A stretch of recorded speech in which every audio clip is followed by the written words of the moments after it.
Morning students, welcome you all. Myself Neeta Purwal. And जैसा कि हमने पहले हमारा जो पार्ट नंबर 10 था उसमें हमने चैप्टर नंबर 2 को एंड कर दिया था। मतलब हमने चैप्टर नंबर 2 पूरा कंप्लीट कर लिया था, पर स्टडी कर लिया था। अब जो हमको करने थे इनके क्वेश्चन आंसर सॉल्व करने थे, तो हम स्टार्ट करें।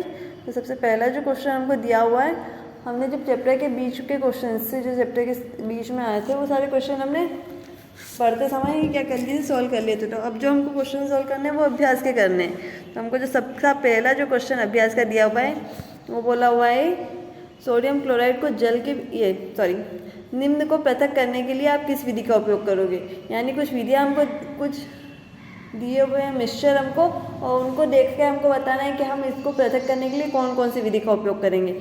सबसे पहला देखा, सोडियम क्लोराइड को जल के विलयन से पृथक करना है।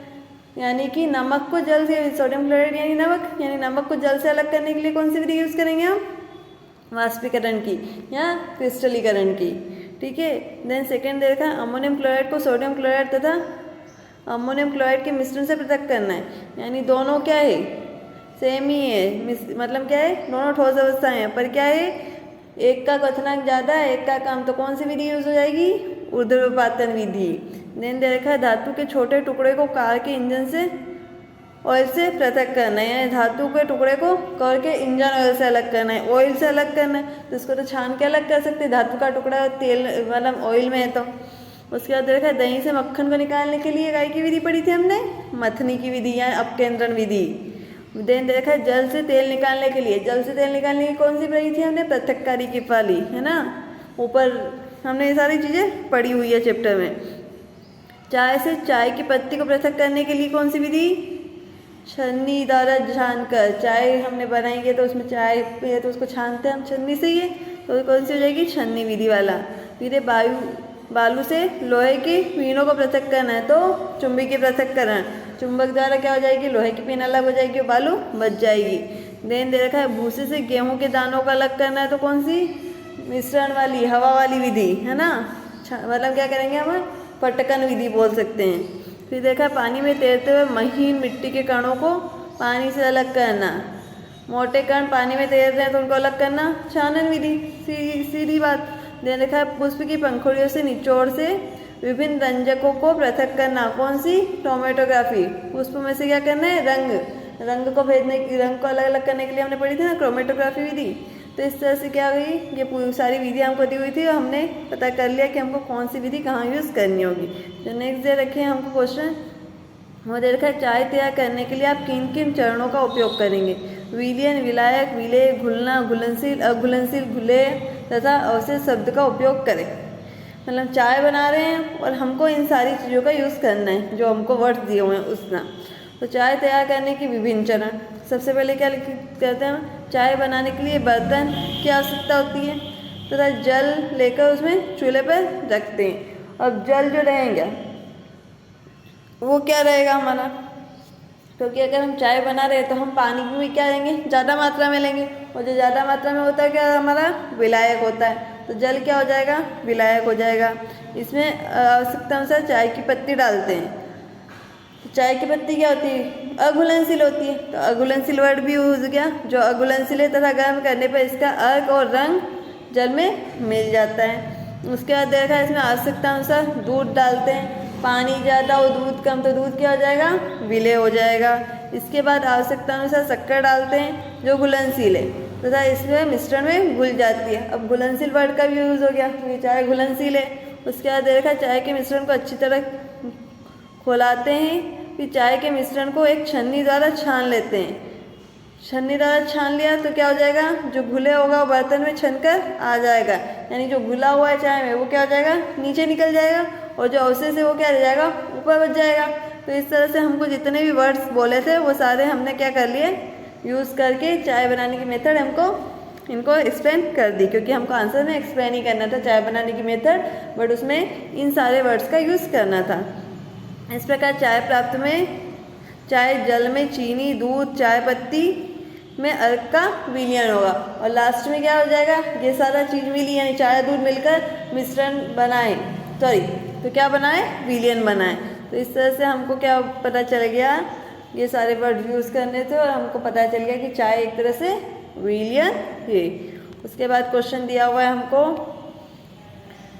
निम्न को उदाहरण सहित व्याख्या कीजिए। संतृप्त विलयन, शुद्ध पदार्थ, कोलाइड और निलंबन। संतृप्त विलयन क्या होता है? जब किसी ताप पर किसी विलायक में किसी विलय को घोला जाता है तो ऐसी स्थिति में उस विलायक के विलय की और मात्रा नहीं घोली जा सकती, इस प्रकार का विलयन संतृप्त विलयन कहलाता है। ठीक है। उसके बाद सेकंड दे रखा है शुद्ध पदार्थ। तो शुद्ध पदार्थ क्या होते हैं? वे पदार्थ जो एक ही प्रकार के कणों से मिलकर बने होते हैं वे शुद्ध पदार्थ कहलाते हैं। ये सारा हम डिटेल में पढ़ चुके हैं, है ना। उसके बाद दे रखा है कोलाइड। कोलाइड के बारे में भी हमने पढ़ा था, कोलाइड की डेफिनेशन भी, और निलंबन को भी हमने पढ़ा था। तो ये सारी चीज़ें हम पहले ही पढ़ चुके हैं। ये आंसर्स आपके सामने लिखे हुए हैं। देन नेक्स्ट देखना है, नेक्स्ट जो क्वेश्चन है आपके वो है लकड़ी में से निम्न समांगी तथा विषमांगी मिश्रण को अलग करना है। सॉरी, निम्न में से प्रत्येक को समांगी और विषमांगी मिश्रण को अलग करना है। तो ये सारी चीज़ें दे रखी है, इसमें समांगी कौन सा है विषमांगी कौन सा है वो हमको अलग अलग करना है। तो ये आंसर आपके सामने लिखा हुआ है। देन दिया आपकी इस प्रकार पुष्टि करेंगे कि दिया हुआ रंगीन द्रव शुद्ध जल है। तो किस प्रकार करेंगे हम कि कोई रंगीन द्रव हमको दिया हुआ जल ही है, तो किस तरह से? क्वथनांक याद करके, क्योंकि हमको जल का क्वथनांक पता है तो क्वथनांक के द्वारा हम पता कर सकते हैं कि कौन सा द्रव जल ही होगा और कौन सा द्रव जल नहीं है। यानी द्रव तो बहुत सारे हो सकते हैं, है ना। उसके बाद दे रखा है निम्न में से कौन सी वस्तुएं शुद्ध पदार्थ है। हमको आंसर दिए हुए हैं कुछ वस्तुएं, उनको बताना उसमें से कि कौन सा शुद्ध है और कौन सा अशुद्ध है। तो ये सारी चीज़ें भी हम कर सकते हैं। ये सारी चीज़ें हम डिटेल में पढ़ा हुआ है हमने पहले ही। उसके बाद दे रखा है निम्न मिश्रणों में से विलयनों की पहचान करो। जो 8th क्वेश्चन है उसमें देखना था हमको विलयन की पहचान करनी थी, तो उसमें भी हमको ऑप्शन दे रखे हैं। तो उसके बेसिस पर हम देख लेंगे, हमने पढ़ी हुई है विलयन की डेफिनेशन, तो उसके बेसिस पर हम आंसर पता कर सकते हैं। देन दे रखा है हमको